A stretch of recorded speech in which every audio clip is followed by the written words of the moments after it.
Welcome back to the Catch-Up. We have a very special guest today, someone who has been working in the game for a very long time and I definitely look up to from a broadcasting perspective. Emma Lawrence, thank you so much for joining us. Hello, thank you for having me. That's very kind, but no, I'm very excited to come on. It's awesome to have you. I was just saying you're the first broadcast personality that we've had on. So I think you're going to bring some really great perspectives that we are yet to see on the show. We've heard what the players think and what the creators think, but it'll be really cool to get your knowledge as well. I don't know if anyone wants to hear what I think, but I'll do my best. They do. But everyone will probably switch off and say, don't get her on again. No. I was about to say, it's nice to have a qualified opinion in the studio. Yeah. It's good. Well, good little shake up. You took the words out of my mouth, Guru. I was going to say, and the Guru, of course, is joining us for this one as well. And you've had a busy weekend, lots of footy. You watched the NRL and the NRLW. You got around it all, didn't you? The NRLW was sensational this weekend. Yeah. And I'm so glad they made the decision for the standalone game on Thursday night because couldn't have put out a better product, in my opinion. I loved that game. I was on the edge of the seat the whole time. Yeah, that was definitely the match of the round. Yeah. And you kind of knew it going in as well, having the Knights, who are the two-time defending premiers, and the Roosters, who probably could have won last year, or everyone said on paper would have won. They're just littered with rep stars. So it was the best way to kick it off. And we had good footy across the weekend, but that was definitely the match of the round. The fact that it went down to the wire and some of those players, just to see what they do, like, honestly. Tamika Upton, she's the best player in the game. Yeah. And it's, I was about to say it's not even close, but the halfback's not far behind her, to be fair. Southwell's incredible, but Upton's she's just got that Cam Munster about her where you just, every time she gets the ball, you go, okay, what is she going to do? Yeah, you know she's going to come up with something. You know what I love to see too is when the legends of the game are working, so Billy Slater, Joey, Gus, when they're working on our call team, they genuinely are in awe of her. And I love the fact that they really enjoy working on the NRLW as well. They're not just on it because the boss said, okay, you have to call this. They genuinely love it. And when you see someone like Tamika, to see them talk about her even off air and go into specifics about what she does, it's pretty cool. Sam, for me, the first year's NRLW, like that player for me was Ali Brigginshaw. Yeah. But she was probably the only one I was in absolute awe of. Now there's about So 10 many. players in the NRLW that I just go, wow. You know what? I think many, like going back a couple of years ago, I think if you said to a league fan, can you name me a couple of NRLW players, everyone would have gone to Ali straight away because she was kind of the pioneer. And the fact that she's been around for so long and is still at the top of her game is so incredible. Like, she's such an athlete, great person as well. But it's great that we've got more names coming up now as well. So, yeah, I love watching Tamika personally. But you mentioned Jessie Southwell. She was always going to have a huge game. And Joey said at the start the fact that she was overlooked for the Sky Blue squad for Origin. And, look, she's only young. Like, she'll be back in that squad. But Joey said, you just watch her. Like, she was devastated, as you can imagine. And, yeah, she had a great game. I love her too. Like, she's such a good footballer, but I love, there was a moment where the Roosters went down the left-hand side and it sort of the play sort of broke down. The Roosters winger just picked the ball up and went to put it down, and she came in and absolutely hammered her. And at live I thought, oh, geez, that was a bit rough. Probably didn't need to do that. But it was a live ball. The whistle hadn't gone. She's just tough. She's tough. And I think she's just got this don't mess with me she's type Newcastle attitude. Tough. Yeah, don't you think? And you see her at times, and I think at times she's, gets a bit lippy out there and tries to get under the opposition skin, which you love to see it.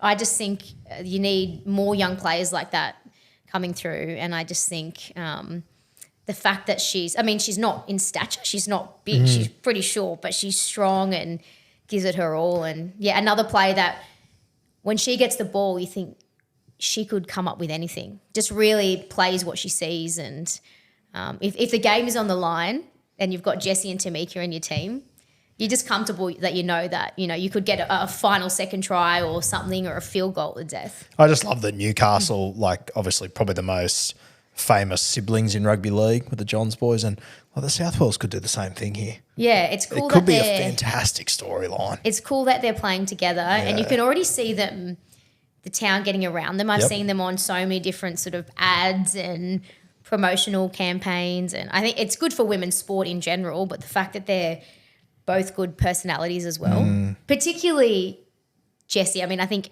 Hannah's a bit more, she's older, but Jessie's a bit more cheeky, and I think they complement each other really well. And, the fact that Newcastle just love their footy so much. I mean, the fact Thursday night, it was always going to be hard, I think, just as particularly when families and kids come. Yep. It's always going to be hard to, I guess, get a huge crowd, but still three and I think it was 3,800 or 3,900 there on a Thursday night for a standalone. You know, I mean, we can't expect to have got what we did for Origin, but it still felt so loud.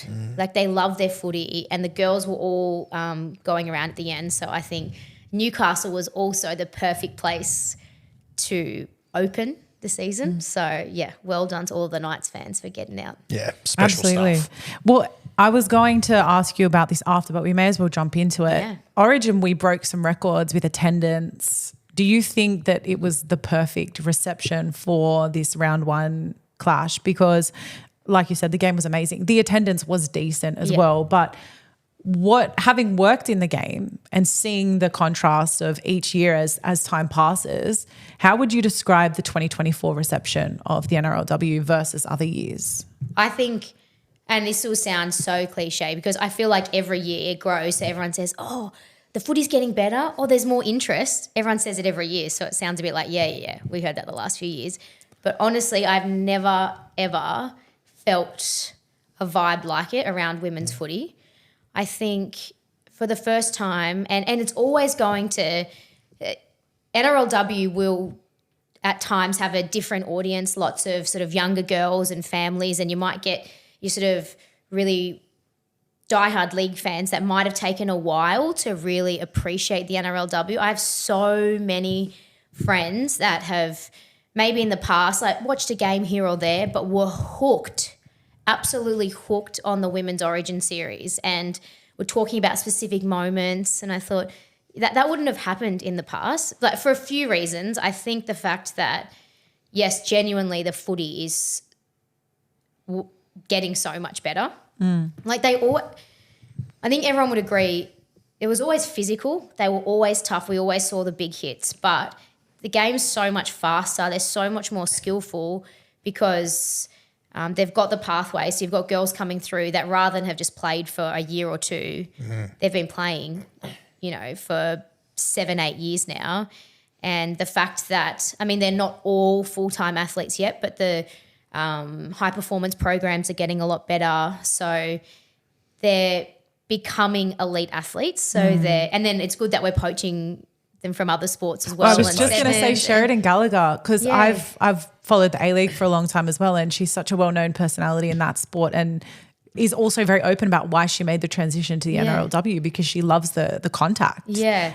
I think as it gets better and it becomes more attractive, hopefully then we attract women from other sports and can, start poaching from the best. Because you look at sevens were ahead of the NRLW in the sense that they were full-time athletes, and just how you could see how elite those girls are. And with the programs they have, it's not a surprise. But, the NRLW is just growing and growing. So I think, the footy, was better. But I think the fact that we had a 3-match series for Origin, I think, the girls were calling out. And you can understand why the NRL had their reasons why they couldn't do it straight away. So it was always going to take time. But I think the fans and all of the girls were so happy that we had a 3-match series. And it was fitting that we had a decider. I was just thinking, we finally get a 3-match series. You just want it to go to a decider. It would have felt, the winning team wouldn't have felt deflated, but I just felt like for the fans, it's good for it to go down to the wire. And I think, from Channel 9's point of view, for broadcast numbers, it was epic. We got over 1 million viewers. Wow. So it smashed not only crowd records, but viewership records as well. So Obviously, since bringing Kat on board, who's got a soccer background, I'll get in trouble for that, a football background. I say that too. Yeah, Not good. allowed to, sorry. I Good, forgive you love both. that. It's fine. I just think, like, off the back of the wave that the Matildas caused, like, I'm happy to admit I was so, like, I just didn't expect it to be like that with the Matildas, and I just love that the momentum has just flown straight to the NRLW. And as you said, it's sort of like, you feel like you're saying cliches about it being bigger and better each year, but if you're actually watching it, there is no denying it. Yeah. Like, it is just, it has just soared over the last few seasons. Yeah, it's not just, I like the fact that it's not us just trying to pump up the women's game because for the sake of it, because they deserve the platform, and trying to just be a cheerleader and have pom-poms. Like, it's genuinely good footy. The evidence is there. It's cracking footy. It's unreal. Like that Thursday night game, like, that was like, if you throw in the NRL games, like, it's a top 3 game of the weekend without a doubt. If not top 1, it was sensational. Yeah, it's such good footy, and I think that's why there's the interest, because you can do all you can as a broadcaster, as the NRL, to market a product, no matter what sport it is. But if the product isn't genuinely awesome, then fans will come and go. But the footy, like, honestly, hats off to the girls and all the coaches and high performance staff. It was such a good way to kick off the season. And I think hopefully too we see, because last year we saw towards the back end, when teams got injuries and suspensions, the fact that the Harvey Norman competition didn't align, often then girls were coming in, hadn't played for 6 or 7 weeks, but the Harvey Norman competition's been pushed back a bit. So if girls get pulled into the NRLW at the back end, they would have still been playing footy more recently. They'll be ready. Yeah. So I think we'll have more consistent footy for the entire season, as opposed to then teams maybe struggling with depth at the back end. Yeah. You know? It's the same as like watching the State of Origin. We were at game 1, that was Magic Round, and I just like, obviously the New South Wales team won, but just watching those girls and going, these girls are coming in fresh. Yeah. This isn't them with weeks under their belt. This isn't them with match fitness. It was, and the quality, like, and I'm sure on the sideline you would see it all the time, but for me it was the first time I'd been that close to an NRLW game like that, like a State of Origin game, and the physicality, I was almost uncomfortable watching it. Yeah. It was brutal out there. Well, Emma, you said that we're now talking about those moments in the games, and Jamie Chapman's run was one in that first Origin game. I think Guru and I talked about that for weeks after, because we saw in live time her go into second gear, go full throttle. I rarely see runs like that, if ever, but to see it in the flesh like that was so cool. Yeah, that was part of our the little montage we had to open the NRLW season with sort of the big pump-up piece. It's a minute and a half with all the music and effects, and that was in it. And I remember when they were talking about it at work, and we all said that moment has to be in it. I think Gus said in commentary, "Oh, she's like a gazelle." Yeah. And it was just so cool to see her. Chapo is such an athlete. Yeah. Like, she's such a gun. And to see her in full flight like that, that was one of the epic moments of the series. The other one, like, even though I'm a Blue, I probably shouldn't really say this, but the Lauren Brown field goal in the Newcastle match in game 2, I could just watch that over and over as a rugby league fan. Yeah. Like, would have liked the Blues to win the series, yes, or the Sky Blues, sorry. But, again, Lauren Brown, like, she's a gun. Yeah. And again, Gus, talking about the fact that the legends of the game love commenting, like, Gus, the sort of one-liners that Gus comes up with, I think he said, it's not a field goal, it's a miracle. It was so good. So we're creating these, you know, so the girls talk about, Lauren Brown, she loved Lockie and JT. Yeah. And she said she remembers being at Origin matches and seeing Lockie have those iconic moments. And I think that's what, like, young, not just girls, but young girls and boys are now going to look up and remember, oh, I was there when Lauren Brown kicked that field goal. You know, I'll tell you, one thing that stood out for me from the weekend without getting back to it, but that picture of Southwell and Joey. Yeah. In an embrace, and just the way Joey, and I don't know Joey from a bar of soap, but I don't see him embrace too many people like that. Yeah, no. It almost just gave her, to me, the stamp of approval that she's special. Can you imagine No, I can't. An immortal of the game, genuinely taking that much of an interest in you. Because I know Joey, because they're at Newcastle, he wants them to do well. He does a bit of work with her. I see before the games because we had done a cross into the news and then we were heading back upstairs. But he said, I'll see you back up there because he went straight over. He's, Jessie's here. Straight over to Jessie, talking to her. Awesome. And he's all excited. His face lit up because he saw Jessie and he got to go see Jessie before the match. And the way he talks about her off camera as well, about what she does. And if you're a young player coming through, like you could not ask for much more. Yeah, you get to play NRLW and sort of live out your dream. But the fact that Andrew Johns is so invested in It's amazing. you developing and doing well, I think that's pretty cool. It's insane. Yeah.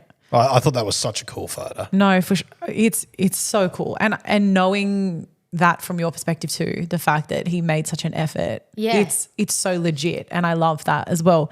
But my question to you is, working across both the NRL and the NRLW, how much of a change have you seen in the NRLW? You mentioned the fact that you do have immortals like Joey working on the game. You're standing by JT and you're talking about this stuff with them. What kind of value do you think that's brought to the game as well? Massive. I think because at the end of the day, you can cover it as best you can and you can do great interviews, you can do great features, you can do great promos. We have, I think Alana and Ruan are both 10 out of 10 commentators. The insight they have, and they're just both brilliant broadcasters and so easy to watch. But also when you have an immortal of the game, an immortal providing not just the insight, but the interest and passion, I think that adds so much to the game. And not that as we said, the standard is there, but I think it makes other fans others that might have been a bit slower to realise how good the NRLW was and sort of stuck in, let's be honest, some might have thought, the women's game isn't as some may have thought, you know what? I prefer to watch the men's game, but I think people are realising that it's just as brilliant, right? And I do think having someone like Andrew Johns and his passion and interest, I do think it helps. It really does help. I quite often say in rugby league, and it sounds ridiculous, but I stand by it, it's almost like high school. The cool kid sort of approves it. Everything changes. Honestly, it's it is. like it that. Really is. Yeah. It For me, I found with me personally, as soon as I started working with Kempy at Bloke in a Bar, things changed straight away because you got that sort of stamp of approval. Is it like when I started working here? Yeah, it's exactly like that. Everything flipped on its head, right? But I think that, and it's one thing for Joey to be doing his job and standing there and talking about it, but it's the passion you talk about. And you can it's see genuine. oozing out of him. It's genuine. They're not just chucked on it because they get told to. Because I think that would have been a disservice if, say, Channel 9 put on Legends of the men's game and you sort of saw that the interest and the passion wasn't there. I think that can do a disservice and that others might look and think, they're not really that interested in the NRLW. Yeah, a lack of authenticity. You can smell it. It's totally authentic. Yeah. And, let's be honest, if one of the best people to have ever played the game is getting that fired up over something, as if everyone else watching isn't going to feel the same because – you gravitate towards someone like Joey. And for me, once again, you'd know him better than me, but I think Joey's the perfect person because if Joey isn't interested in something, I think you can tell with Joey. Yeah. He is who he is. He's honest and he's just straight down the line. You can tell that passion, how genuine it is. Yeah. But it almost is that analogy of the cool kid at school. I think that's so true. I think it covers rugby league in so many realms. It's not even funny. Yeah. And I think they're all It's great that Joey has so much insight with the Knights team, obviously because of his connection, and same with JT with the Cowboys. So I really like how naturally Nine will tend to put them on the games where they really, they know all the ins and outs of the girls. They know what's been happening up in their pre-season. So again, it makes it genuine as opposed to then trying to talk more about a team that they probably haven't had as much to do with. So, yeah, I think that helps. And Gus is genuinely so excited about, and he knows so much about all the girls. Oh, and when she was 14, she did this, and I'm thinking, goodness, I mean, I've researched, but I don't know that stuff. Gus is.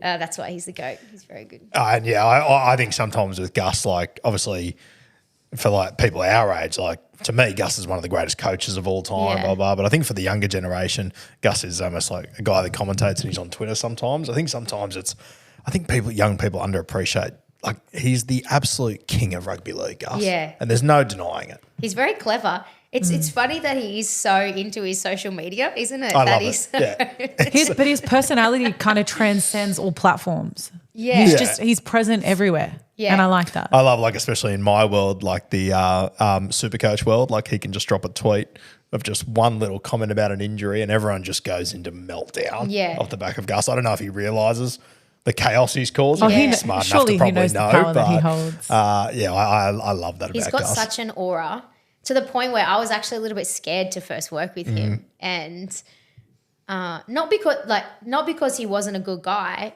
but it's just because I don't know how to put into words, but because they're all like Joey has an aura, Billy has an aura, but the Gus is something else, you know. And I was so scared, and I remember I told our floor manager Andre after the first time I did a cross with Gus. I said, oh, my God, I was so scared to do that with Gus. And then so the next time we did one, we're standing there and kind of getting ready and both thinking of what to say. So not really chit-chatting. And then Andre just broke the ice and awkwardly said, see, Gus isn't really that scary like you told me last time. Remember you said you were so scared last time? And I said, I didn't really say that, Gus. I just said there was, like an aura about you. And Andre said, no, you said you were scared to work with him. Like, oh, God. And then from that moment on, it was like the ice was broken, and like Gus is he's a great guy. But it's like 50 odd years now of him going from Canterbury, they win comps. Penrith, they win comps. He arrives at the Roosters. He sets up that system. Like, even he went to the Warriors a couple of years ago. The Warriors are in the best spot they've ever been. They've sold out every home game this year. They're 13th. Yeah. Now he arrives at Canterbury and shocked me. What's going on there? I know. Not to mention before that he was at Penrith. They're going okay too. Yeah. He's just, in the midst of that, the greatest New South Wales coach That's of all time. what makes me think Freak. that this Bulldogs women's team will be great too. Even that, look at the signings Taylor they've got. Preston signing. We love that because we got to talk to her recently when we went in and interviewed some of the Sharks girls, and she was such a standout because you said earlier the personalities are so key to the growth of the game as well. Yeah. The footy can be amazing, but you need those personalities, and Taylor Preston's a perfect example of that as well. And she was so good. We spoke to every single girl on that team. Who's the biggest pest? Who's the most annoying team? They all said Taylor Preston. She was the most popular one there. And I didn't really know too much about her before then. And I looked at the team sheet. Of course, she's the halfback. Yeah. Exactly what you need. Yeah. But you do need you need platforms to be able to, which is why what like you guys are doing is great, because sitting at home, I think with any sport, and you see in the NRL, when players can connect with someone, they feel like they know that person, then they follow them even more. Yeah. So the girls obviously naturally, because the competition's newer, they haven't had as much of an opportunity to be put out there and show their personalities. But I think the more you get to know them, you follow them more and you love them more, whether they're the cheeky one or the pest or whatever it is. Because when you watch the men's game, it's the same. That's why you love certain players like a Cameron Munster, just because he's a lunatic. Like he's a gun, but he's a The game's built on characters. It always has been. It always will be. Yeah, and it should be no exception with the women's game. 100%. And that's why I've really enjoyed going into the Dragons. We've spoke to some of the Dragons girls. When I saw Bobby Law go down in the game briefly over the weekend, I felt very invested in that because we'd sat down and spoken to her, and I know what a key role she's playing as one of the older, more experienced players in that side, in such a young Dragon side. So getting that insight is so crucial, but what I've always loved is the storytelling side. That's what I like about your work as well, is you go out of your way to tell those stories too. And I think the more we can do that for the women, the better. Yeah, I think that's what, because you can get stuck into, as like broadcasters do it naturally, you just gravitate towards the biggest names. But often, sometimes there's a great story, someone that's, they don't have to be a fringe player, but they might not be the star of the team, and they might have this awesome story behind them. So, trying to find those stories. Because I even remember I did one a couple of years ago, and with New Brown, who had been through an awful time with injury, mental health challenges as well. And I remember pitching it, and it wasn't like straight away, oh, that's an amazing, oh, yeah, but, they're more keen on the star halfback or one of the, because more people know them. And I pushed and pushed, and I said, trust me, this will be a really great story. I know he's not a full-time player and he's not as well known, but it was incredible. And I've never had, who knows, I mean, close to the best feedback I've had on any story I've done. Wow. And he broke down crying and opened himself up. And a lot of then other players, he said, reached out to him, particularly Polynesian players who, go through similar things. They move away from home at such a young age, and we know how family is so crucial for them in particular. But yeah, it's just sometimes you've got to like dig a little deeper to find the best stories. They don't just come from the top 2 or 3 players in each team. It's so funny you mentioned that. We had this conversation last week about New Brown. We had this conversation because was it Emma's piece that changed Probably your was, thoughts? Yeah. Not changed, but I think to your point, bit misunderstood. His story hadn't really been told. And of New Brown. Yeah. And I think Guru is one of those watchers of the game whose opinion completely changed about him. We literally had this conversation last week where I said he was just a fringe first grader to me who could be a little bit hit and miss at times, and then through social media, through your stories, you learn all this stuff and you go, my God, what a human. Yeah, and I remember some people saying, but he's a fringe player, and he had kind of jumped around to a lot of different clubs, and but if you understood what he went through with injury in particular, like he got told he would never play again, and injuries are prevalent in league, but he had really bad ones. And the fact that he was then so open with his mental health struggles as well. Like he went into detail about how dark it got. And we chose not to run it, like specific details about like him, having suicidal thoughts. Yep. Like his comments we ran to air still alluded to it. You knew what he was talking about, but his detail about days and times and moments and how was so specific. We didn't really need that. And also the platform of the time of day with people watching. But that's how open he was. Like he trusted us and me and my producer Neil to tell his story. There are so many great stories in the game. And I think, lots of people, there are lots of journalists that do great stories out there, like Jake Duke at Fox with his series that he does, getting to sit down with players. Like, I'm good mates with Jake, but he does a great job getting players to open up and they trust him as well. Yeah. So, I think finding you need a platform to be able to do it as well. Yeah. Because it can be hard with things like a lot of people say, like on the news, why don't you don't ever do good stories and stuff like that. And a lot of it I get can be negative and headline grabbing and this coach under pressure and this player injured. But also like that platform is not, you get, 7 minutes for sport each day and your maximum, your sports story, my package can go is 1.5 minutes. So there's not really enough for someone to open up. So those, you try and find a spot and go to the footy show producer and say, hey, I've got this story and you pitch it. So like it is all about the right platform to tell the story. I guess that's the beauty of it. So many more platforms now too. Yeah, and then I think with podcasts now as well and social media, that provides a really great platform. Again, I think too then it's all about the trust. So if it's someone that they don't know that well, they're probably not going to open up as much, I find. So, the more stories that people can do, I think that's better. But, particularly for the women's game where we don't know them as well at this stage. Only sort of, I guess, the stars we really hear a lot about at this stage. I think Jake's a really good example of that. You can tell how comfortable everyone is with Jake Duke when they sit down with him. And it looks easy, but it's really difficult to have that. Yeah,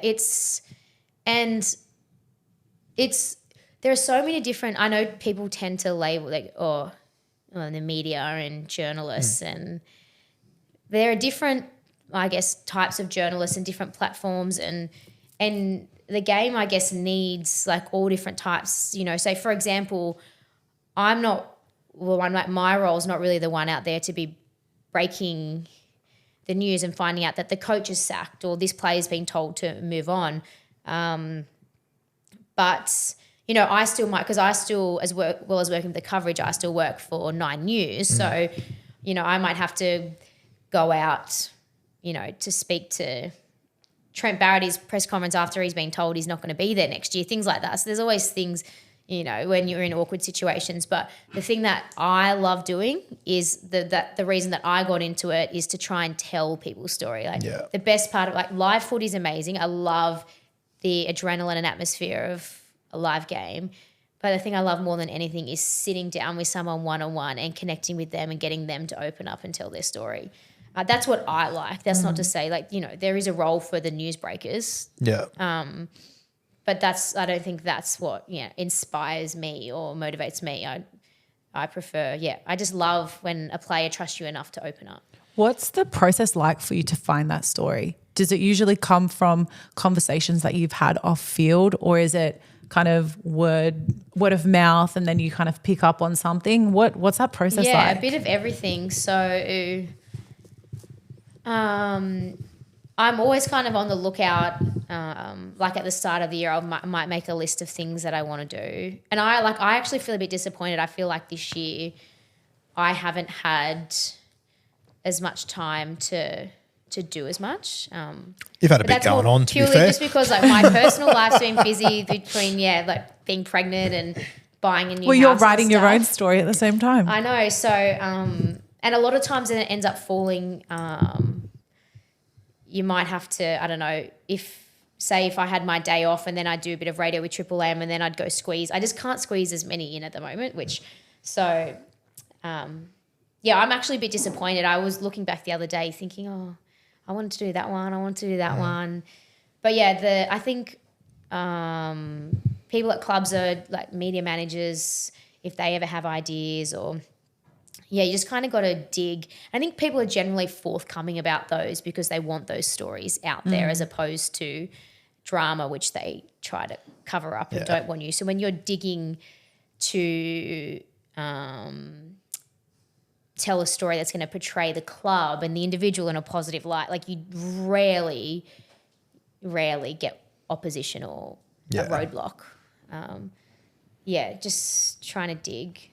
And then players might when you get to know them, then they mention another player and it just kind of spirals from there. Get messy quickly. Yeah.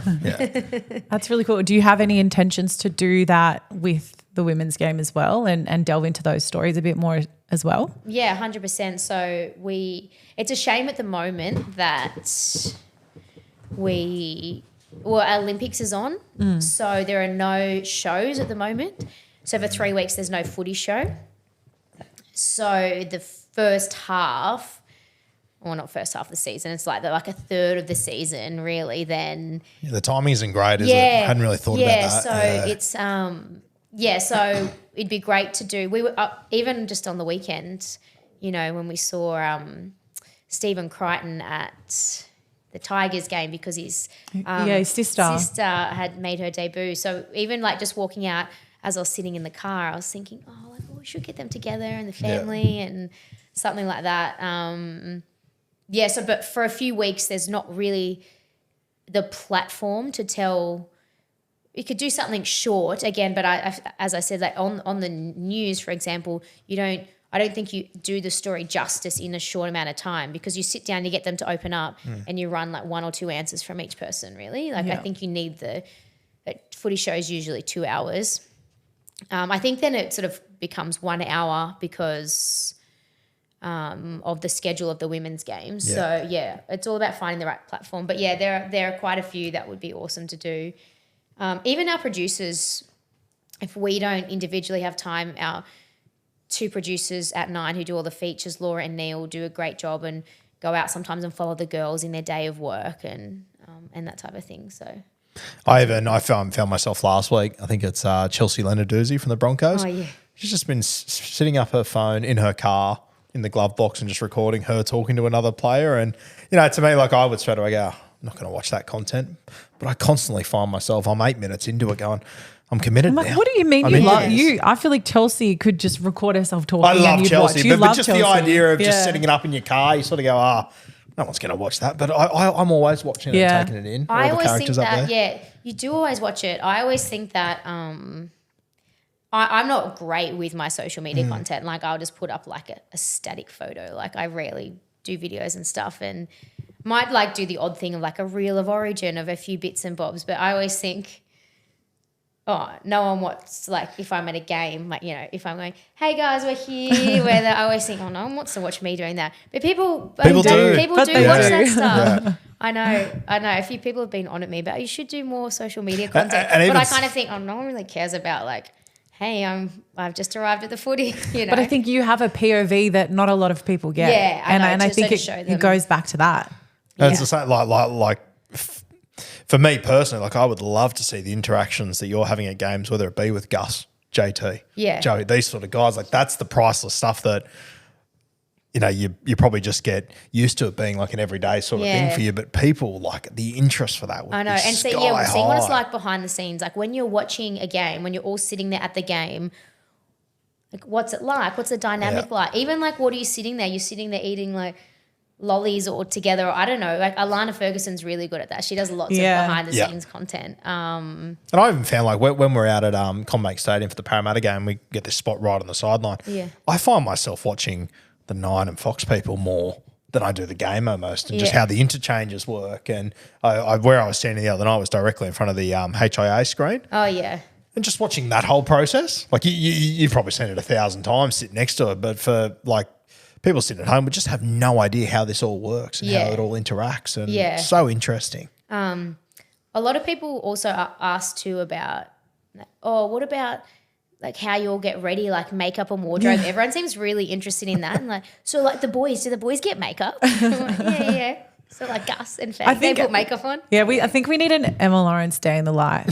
It's actually, it is pretty interesting when you think about it. I probably don't appreciate it, the fact that like I work in the industry, but it's pretty cool how everything gets to air behind the scenes, from wardrobe and makeup to them getting you mic'd up, and it is a cool process. I even love that little clip that every week Braithen Astor jumps on his story before their show, and he's talking to Buzz Rothfield, who's getting his makeup done, and they have a little interaction there. And I'm like that sort of stuff. I love seeing that sort of stuff. People love behind that. the scenes. Yeah, it's great. Yeah, people do need more of it. Okay, you've inspired me. I'm trying to Good to see. Some more behind the scenes I love content. it. So we know what you're going to do. A bit more of the day in the life. We want to know what's Emma Lawrence's POV, but tell us a bit more about how you got into the game. So you've been doing the NRL side of things for quite some time, but then you've made that transition to NRLW as well. Do you want to just tell us a bit more about your background? Yeah, so I always wanted to do something in sport. Sort of grew up playing lots myself. Never played league. Everyone always says, I was going to ask. Oh, did you play league? And I said no, because I didn't really know you could back then. I mean, I know you could. Like Alana's similar age to me, maybe a year younger or two. She played when she was really young and then had to stop. But in the competition, my brother played in Campbelltown. He played for Eagleval St Andrews. And I used to go watch him every single Saturday, honestly. We'd never miss a game. I never saw a girl play. I didn't know you could play. And I always say, I wish I could. And my brother always says, you would have been terrible. You would have got cut in half. You would have, like, no, I wouldn't. I would have been so good. He said, you wouldn't. What position would you have been? I always say I would have been a fullback. And he said, you can't even run. I've had 2 hip surgeries because I'm not that big and strong. But no, netball was petite. my thing. Netball was my thing. I played netball. My sister and I played netball. I probably stopped playing when I was 25 after my second surgery. I came back for a bit after my second surgery, and then it wasn't the same. Plus, I was working at Fox Sports at the time, and I got to the point where I thought, probably going to pursue my career over. And also going back at that time, not to say that I would have made it and played I wouldn't have really, but to play for Swifts and Giants still at that stage, so going back 10 years ago, like it wasn't a full-time profession either. I don't think that it was that attractive going back because you couldn't – well, at that stage there wasn't even the Giants. So there was one team. So netball is the most popular sport I'm not sure if it still is, but participation-wise, for all those young girls and older girls coming through teenage years, and there's only the Swifts really that there was to play for, and that wasn't even full-time. So I remember thinking, I'm just going to stop playing. But my sister was really, really good. Like she was a much better player than me. Like I think she was right on the fringe of playing sort of that level. So we played like just under that, so state league. It's now called Premier League. So the girls in that league, they then get pulled up to play for Swifts and Giants. So I was like always wanted to do something in sport, was surrounded by that. And then I went to uni and I did media and communications. I was also very sort of torn as to what I wanted. I did love sport, but I also was a bit of a nerd. So I loved English, loved writing, loved speaking. I also loved maths and I loved that analytical side. I really loved doing both and sort of using both sides of the brain, which is super geeky. But so then I did journalism. But then as soon as I finished, I went back and started doing commerce and finance. And I worked at a law firm for 2 years while I did the commerce and finance, my master's. At which point in the end I kind of thought, what a waste, I'm going straight. I just realised, I probably wouldn't have realised unless I did it. And I thought, this actually isn't for me. I loved the writing and the talking. And so I got my first job. I was working at the Eels in their media department while I was at uni. So I'd had a bit of an internship there. But then my first proper job after the law firm was at Fox Sports. So I sort of just bit the bullet. I actually quit that job. I was doing a few like shadow shifts at Fox, and in the end, they didn't have anything to guarantee me. But then after pulling a few sickies from the law firm to go and shadow at Fox, I thought I can't keep doing this, so I just quit. And then I had to wait a few months because Fox just made half the newsroom redundant at that stage. So for sort of a few months, I was in between. I was just working casually, and then ended up getting a job at Fox. First job was doing the scrolling ticker at the bottom of the screen and their Twitter account. It's their junior reporter role. And then just kind of worked my way up from there, did writing the scripts, then started going out on the road to do interviews, then got to do a bit of reading the news, then a bit of sideline, that type of thing, like worked on that professor's show that they used to have, which was really fun. Criminally underrated. An absolute cracker, that one. They were very clever, James and Barney. And and then I've kind of ended up at 9. So that's essentially how just like worked my way through the ranks at Fox. I worked at Channel 10 for a little bit. I still worked at Fox League, and then instead of working at Fox Sports News, I did Channel 10 News for about 18 months. I guess the appeal of that, I remember many saying, that Channel 10 don't have the league rights. But for me, I'd been doing 4 a.m. shifts at Fox Sports News for many years, for about 6-7 years. So it was good to have daytime work. It was also really challenging because they commercial networks chase stories. So like Fox Sports News kind of just reacted. They'd report, so-and-so's been sacked. Whereas if, say, a coach had been sacked, they'd say, you need to get an interview with the CEO. You need to get the CEO to none of these CEOs, other than maybe Justin Pascoe at the Tigers because my brother played there, they're not going to pick up my call or know who I am. So I had 18 months of building my contacts. And it was a really challenging role that I was the senior league reporter there, but quite inexperienced in that role. I'd done a lot of like Fox Sports News, it was a very different type of reporting. It was like reporting on what happened, not trying to chase and build contacts. So that was a really good period for me. I think I built my contacts really well through that period. And then Did you break anything massive when no, you were? No. And also it kind of 10 was also understood that they couldn't really compete with 7 and 9. So they're like resource wise. So their thing was they like to be like provide different. So they were big on features. So I did lots of, feature stories. But you still can't not cover the big things if someone gets sacked. And if you can just get a sit down with the CEO after, I don't know, something like that happens. But no, after coming in with hardly any contacts and then Danny Weidler at 9 has been doing it for, I don't know, 30 plus years. Yeah. You're never going to.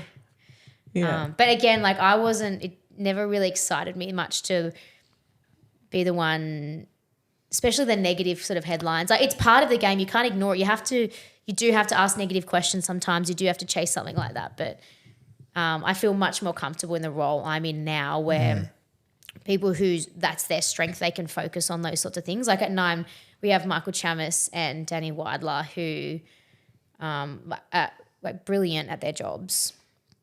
But personally, I don't think I would like to do that job. I like doing what I do, which involves often like dipping your toe in a bit of that. Like something negative happens, you got to go out to it, but it's primarily about the football and stories. It's tough too for people like Weidler and Chammas because, I think sometimes rugby league fans, we look at these players and it's almost like it's just part of a TV show you're watching all the time. Yeah. But these are real humans with families, with children that are getting moved to other spots in the country. They're having to go to England next week to go play. Like I think quite often fans are just sort of forget the human factor of it. I think I too, because my brother played, I am always I think I'm a player sympathizer. I kind of always think, like I remember, when my brother got injured, how gutted he was. I remember when there was a time the Tigers were trying to move him on, what it was like. I remember with a contract situation at the end of his career, there was like, they were not going to re-sign him and then had put stuff out in the media that wasn't true. And I remember he was never someone that got affected by that. But I remember there was one point, there was only ever one moment I remember I found him like reading things on Twitter, what people were saying about him, like, oh, you're old and you're being so greedy and you're old and slow and all this sort of stuff. But yeah, things that had been put out there, I was like, that's not actually how it went down. Yep. So I always, when things happen, I'll go back and think, how did I feel when that happened to Chris, or how would I feel if that happened to Chris? So is that where your interest in the storytelling side comes from as well? Because of that, I guess you have this layer of empathy that, not to say other people don't see it but that they haven't actually experienced that. Yeah, probably. Yeah. And not to say that others, don't have that. But I probably am in a unique position where I've seen things from a different perspective. And seeing how genuinely when we go through some of those injuries, like my brother with his dislocated hip and his head clash at training where he had smashed, like his face collapsed. He's got about 8 plates in his face. How hard that was. Like, not taking anything away from what he went through, but like I even feel like I was traumatized by that, and I felt like nowhere near what he would have, obviously. But I think that affected me a lot. And I think even that's a really good example. What I was saying before, like the way that you sat here even pre-show and talked about his injuries, like the way we talk about that sort of stuff in rugby league, like it's just common practice. Like him having his face shattered in on itself, like that is just it's outrageous. But rugby league is that sort of a sport that it almost becomes common practice, especially for people on the outside. Like, oh, this bloke's injured. Chris Lawrence has smashed his face, and okay. When's he back? How many weeks? Yeah, but the conversations can feel very superficial at times. Yeah. But you have to remember there's a whole person behind all of that 100%. With a family who have to go through this whole rehabilitation process and the emotions that come with an injury that sets you back in your career and, you name it. There's just so much behind it. Yeah, it's and I do think, which at times like that could be an advantage because maybe I empathise with a player and can get them to open up, but it could be a disadvantage where maybe, you know, in interviews where you need to be tough and strong or ask hard questions, often I feel like I criticise myself and I think I didn't go hard enough because I don't. Sometimes I think like that maybe that can be a disadvantage, like empathise too much and I'm a bit I don't even know the word, like a polite way of saying like I think, oh, Emma, you're a pussy. You should have asked, like, you know, like just why taking did you a more why'd you gentle beat around the approach. bush like that? Like you just didn't want to hurt their feelings and beating around the bush. So that you got to balance it, I guess. Yeah, like sure, it can be. I think it can be an advantage for me, and it can be one of my strengths. But in other situations, I think like sometimes there are moments where you have to be a bit ballsy and asking questions and don't be sensitive about it. But it is also tough though, and like even meeting you today, you know, we spoke for half an hour off camera before and you get to know the actual person and then you're like it becomes a hard area to sort of find your way through. Yeah, it's particularly when you know that if you know the person well and then you have to go and do an interview on whatever it may be. I don't know if they're not playing well or whatever, something that you know they don't want to answer, or a player leaving a club, a coach leaving a club, and you know they're just going to give you nothing. But you also know it's your job, like you kind of just have to, like within reason, you're going to go and ask 10 questions, but if they say sort of give you nothing, like you might have another 2 follow-ups just because it's your job to kind of ask the questions. So, yeah, it's a balance sometimes. Yeah. And sometimes I think, I could have asked that better. I should have been a bit more direct.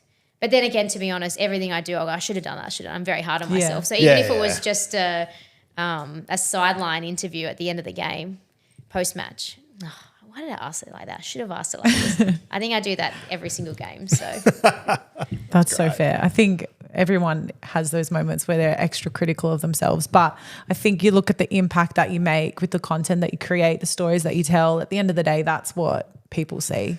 They don't read your mind, in terms of what was missed. And I think as well, rugby league, it just moves so quickly. Yeah. Oh, yeah. I do that all the time. Like I finish the podcast, I should have said that. And you're like, okay, 3 days later, you're 10 more podcasts deep. There's 8 more stories. Like, do you remember it? No one else does. Yeah. No one. And I think everyone's probably their harshest critic. Yeah. Like you, definitely. Like I often have to find I don't let myself go watch things back because I know I'll go and be critical, and it's not worth it. But it's like we're players with a game. Like if you have a terrible game, you just got to put it behind you. And some tapes you don't want to watch back, and that's just how it is. Yeah. It's or you just like, this is like, might sound like a weirdo, but I often think like I will compare things to footy, like when I'm working on footy. Like, you know how Nathan Cleary didn't have the best start to last year's grand final, but then he went and had like the best second half we've ever seen in the history of the game. Like I often think that if I do, I don't know, one thing, I'm like, that's all right, put it behind you. I'm like, well, look at Nathan Cleary. And I actually think of that. I think it's a really good example. He made not like he wasn't horrendous, but as a halfback, he would agree that first half wasn't up to scratch.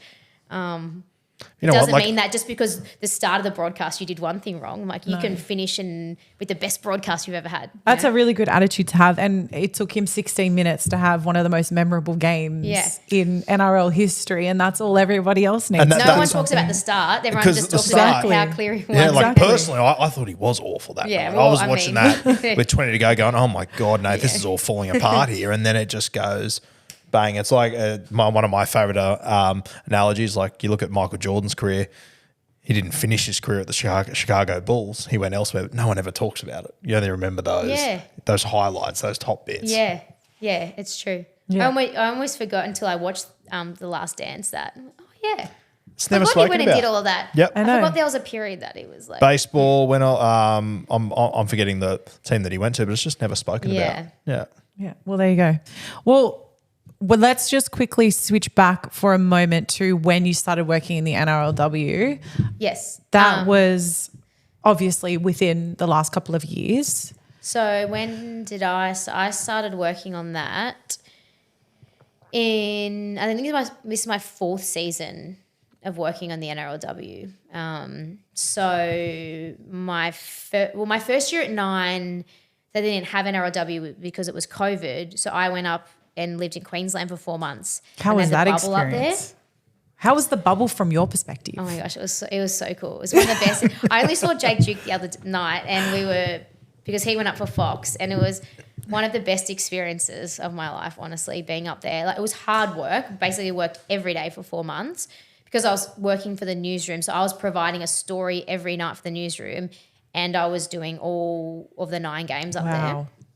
So I was busy about working around the clock, but then we had fun, not only at the games, but then we'd go to the pub and with TC, who works for Fox as well, he was up there, and Neil, one of our producers, we'd have dinners at the pub, and we just had the best time. But so there was no NRLW that year. So then we had that Kat-Chup. So, there's the following year they had the 2 seasons. So that was my first year working on it. And yeah, it was awesome working on it.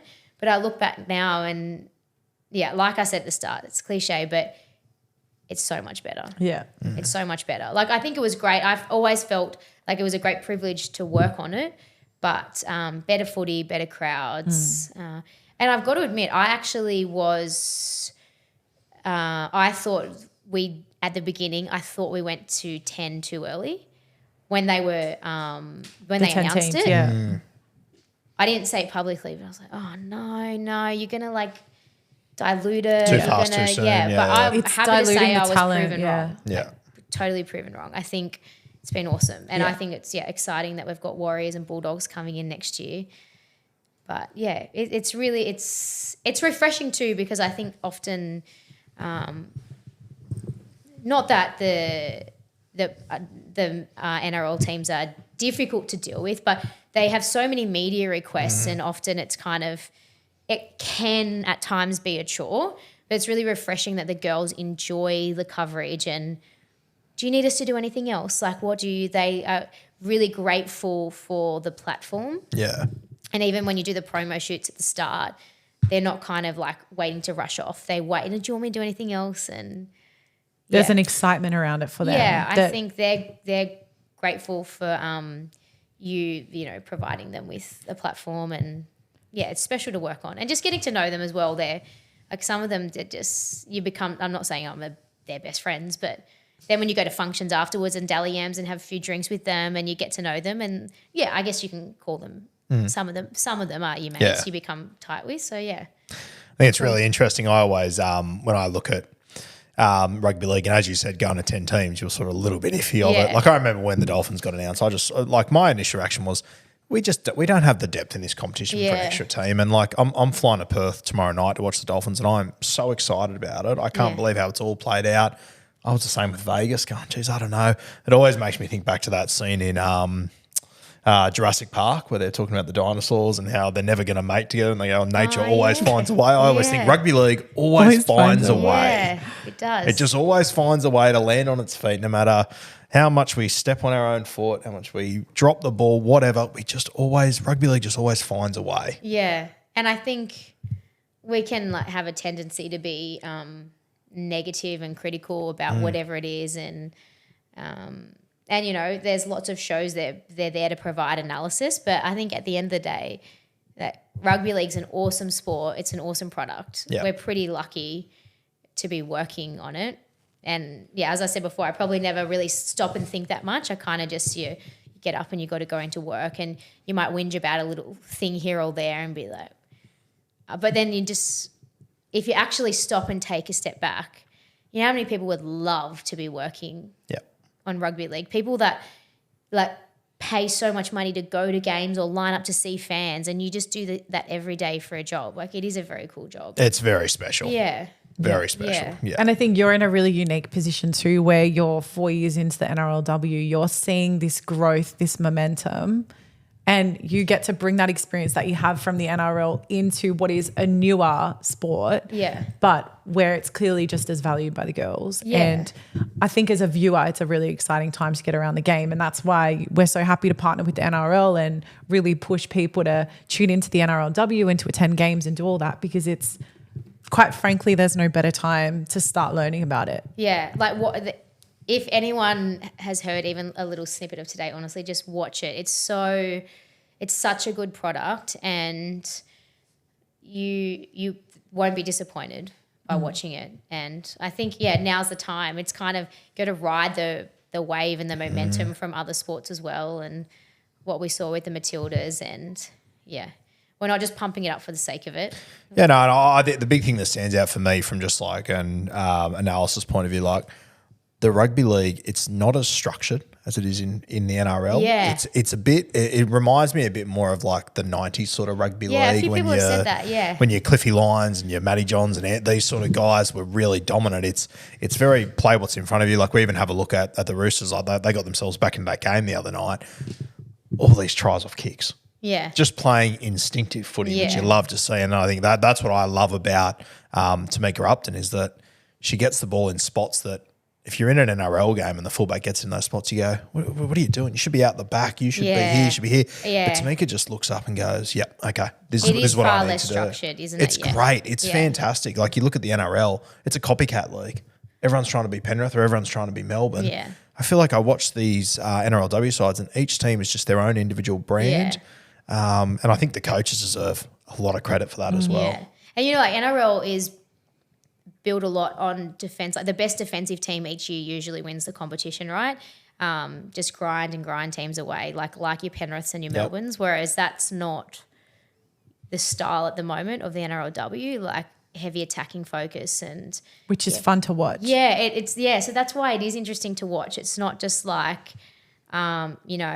kick and get a few repeat sets, build pressure, eventually get a try. Like you see a lot more ad-lib footy. I think we see a lot more ad-lib footy. And a lot of the girls from a touch footy background as well. Yeah. So they've got that flair and that skill.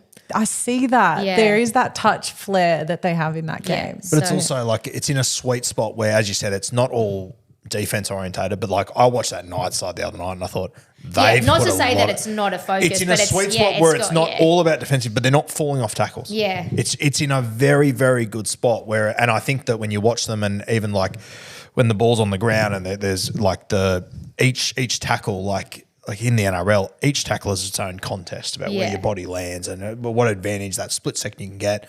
I just felt the NRLW, it just flows a little bit better. Yeah, it really does. I think, it's more pure rugby league to me. 100%. Yeah. Which I love, absolutely love. And that's where you see the flair of, not even Tamika Upton, Taryn Aitken. Like to see, she was a gun in the Origin series and helped, bring the Roosters back into the game the other night. There's so many of them. Yeah, there are. Yeah, it's good footy. So well, speaking of which, we could clearly talk to you forever about this, but why don't we wrap this episode with some predictions for the season? So we've just seen round one. You've got those results kind of in your mind, but we've got Raiders at the top of the table at the end of round one, which is pretty cool. But are there give us 3 predictions maybe for where you see this season going? Okay, so I think like the teams that are in their second year, they'll certainly be better off. I think that the Knights are going to be hard to beat again because they didn't have too many changes really, and Ben Jeffries, their new coach, had from speaking to some of them and to Joey as well, a huge emphasis on being fitter and stronger, and apparently they're all in like so much better shape than they were. So I think that they will be hard to beat again. I think the Sharks will have a good year. They're smoky, aren't they? Yeah, I do. I don't know whether that's because I hosted their season launch, so I was like buying into the hype because I was there. Well, we've bought into it too. We were there the other day and we were saying like just every single one of them, how close-knit they are. It's incredible. There's something special over there. Yeah. Do you know who helps build that is Tiana Penatani. She said they're very lucky to have her. Yeah. Very lucky Such to have a her as leader. captain. Yeah, she honestly is. And I think the fact that it's because Emma Tornagato had switched to 5'8", and it's not, and she even said at that launch, she said it's not an easy transition. It's not overnight. So I think the second year there at 6 will just be, she'll be a lot better. And well, I mean, they kept scoreless. They kept Cowboys scoreless. Yeah, so it's it's the pretty first time they've impressive ever first done game. that. I think that's what we had said in the Yeah. coverage. Hope that's true because I said it. So. No, according to my research, it's true. Yeah. So Knights up there again. Sharkies as a smoky. Another prediction. What do you think of the Eels beating the Broncos when they were wooden Yeah. spooners last year? I thought that was awesome. And I think the fact that Kennedy's locked in for another few years as well. She's another Personality. she's as passionate as they come. We saw that with her standing up for her sister as well. But I think you can't, like, the Broncos have too much class to be like, that was uncharacteristic of them. Yeah. Like, I think they'll be like, park that. Start I again. think the Broncos, they'll be much better after that. Like, you look at their side, they're filled with Origin players.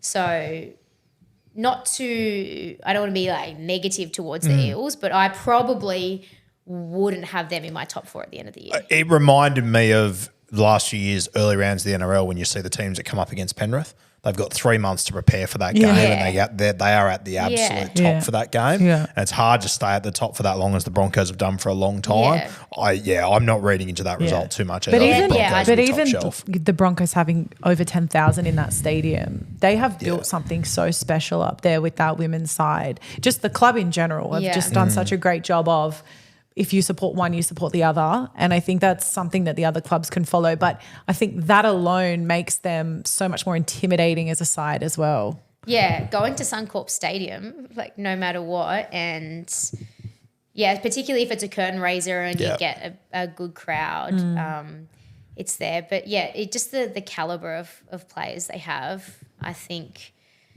not only the likes of Ali, but like Romy Teitzel, Keely Joseph, Julia Robinson, lots of rep players that I think, not to say they'll win the comp, but, I think that's just like a one-off for them. Yeah, I think that when you get to the end of this NRLW season, like, I'm hoping, like, for me, there's like a standout 4 best sides, and I think the Sharkies will get into that group as well. I think it could be a best of 5, and it's kind of like a 4 or 5. Like, I think of Roosters. The Roosters have to be up there again. Like, if you said, I mean, Knights, Roosters, the Titans again. Titans like Lauren have to be up Brown, there. she's a gun. Yeah, wow.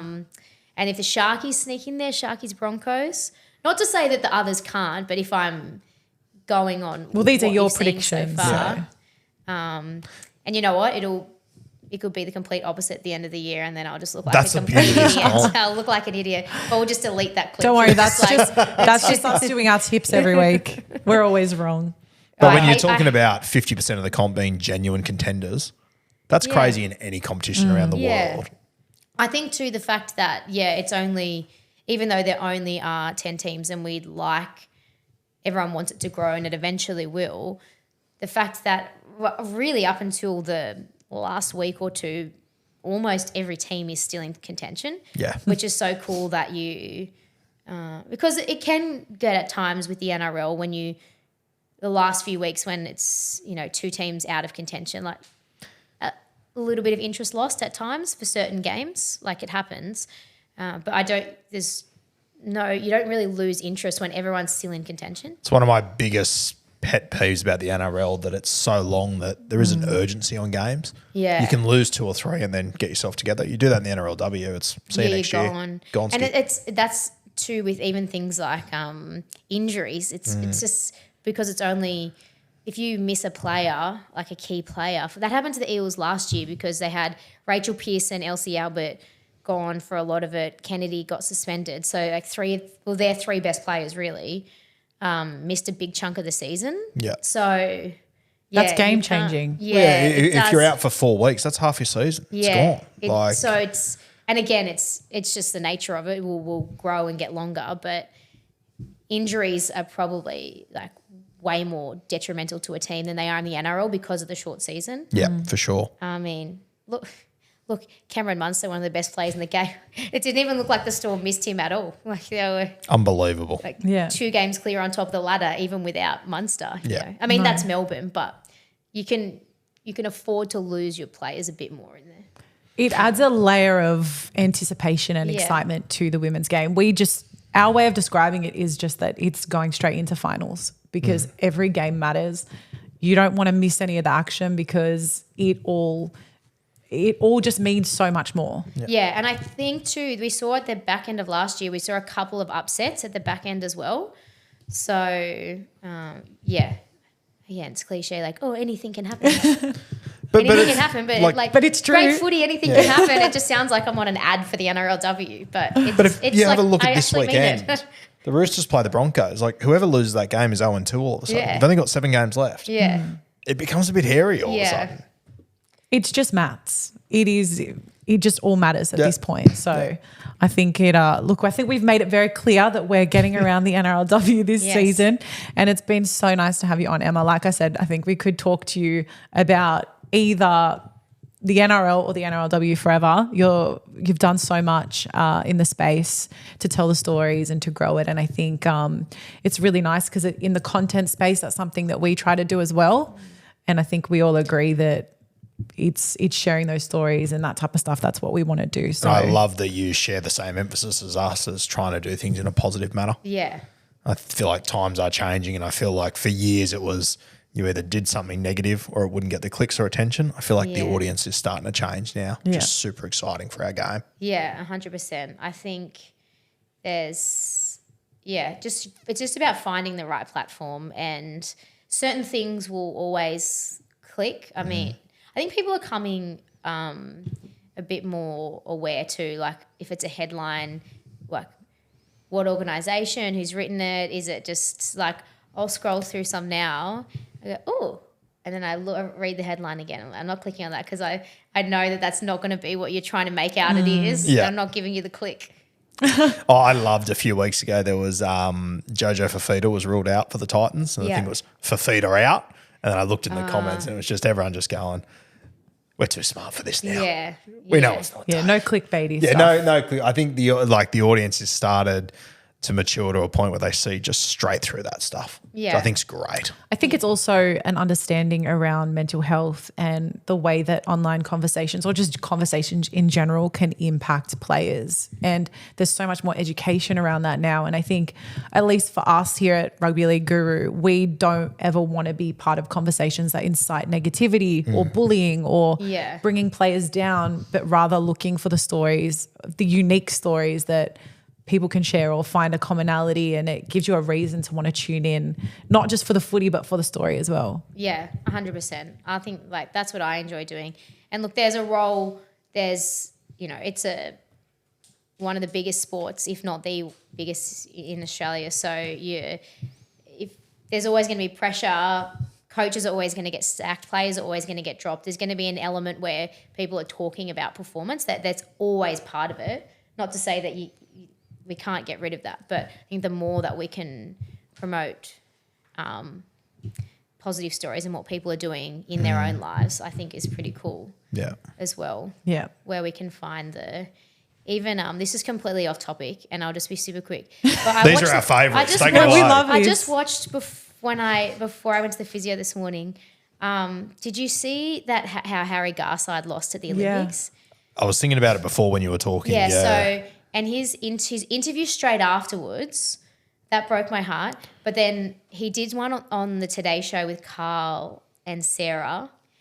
Everyone should go. It'll be online somewhere. Just go and watch it. I started crying at home with my mum while I was having my morning coffee just to see, because honestly, when I originally saw Harry, I was like, oh, Harry lost. Like I remember thinking, I didn't expect that. Yep. And just how much pressure he put on himself and said he let everyone down. But then when he went into it about, and his purpose in life is to find himself, and his message to the kids out there. And, it was just, I just think it was a beautiful platform for us to understand like where he's coming from and how much pressure he'd put on himself, and that mental health is in his family. Yeah. And he said, the buck stops with me. I want to be a father one day, but I'm not going to until like I deal with these demons. And I literally started crying. It was the first thing we spoke about when we got in today. Yeah. And at that point we hadn't seen the Today. I haven't seen that yet, but I saw it this morning after our conversation, good. and same as you, I was really taken aback by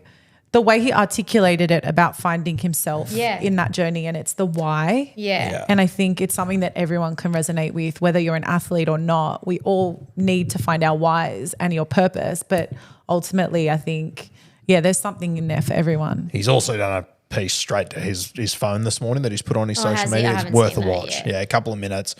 Probably very similar vein, but like even like watching him talk after his fight last night, like he's obviously a very different. I've only met Harry once. He's a lovely fella, but he just thinks differently to a lot of people. And it was it was a very interesting interview last night. Yeah, Live it's watching almost it. like things that you remember so far. Like if I think of the top couple of things, I'm like, oh yeah, Ariane Titmush on gold and stuff. But I feel like that's already standing out as me as one of the for sure. like key moments. He lost, but it was his reaction and in his messages, and I feel like that a lot of people will be talking about that as well, as well as the great achievements of everyone else. But And it's the reality. Yeah. It's the reality that you win, you lose, Yeah, because we can get a friend of mine also put up this little thing on a story. It was this, fat person eating popcorn on the lounge saying like, Olympic athlete makes tiny mistake. Me, how pathetic. Like everyone would just sit at home and be like, please, like think that they can. Like it's a high pressure. Like, getting to the Olympics is a great achievement. Unbelievable achievement. On the flip side of that meme, I saw one that was also when I go, wow, that was amazing. And then the commentator says, another disaster. And I'm like, I clearly don't know what good and bad is in these scenarios because they're so high performing. Yeah. Even watching the diving last night, like same thing. They land the pools hard, then he splashed, and they give him like a 7 or 8. I'm going, how on earth can a human get in the water with less splash than that? And it's bizarre. Yeah, I know. Well, and even the 2 Aussie girls, you know, I'm not an expert. I don't know their names, but the 2 divers. Yeah, and then one had a she just messed up the jump. But just even seeing them afterwards and how devastated she was, but it was nice that it was beautiful how they got around each other. Yeah. But you can see everyone naturally being critical. I think it's nice though that out of everything, the conversations change when people lose. There's an understanding there that there's a human behind all of that and that they have worked so hard to get where they are. They didn't walk into that wanting to lose. I mean, it's just a less than ideal scenario to be in, but it's what you do next and it's how you communicate that and talk about it. And I think that the conversations changed a lot, but you're seeing that in league too. And I think that's really important. Yeah, 100%. So. Thank you for coming in today. Anyway, I probably waffled a lot, and we love it. We have absolutely loved it. Tune in again.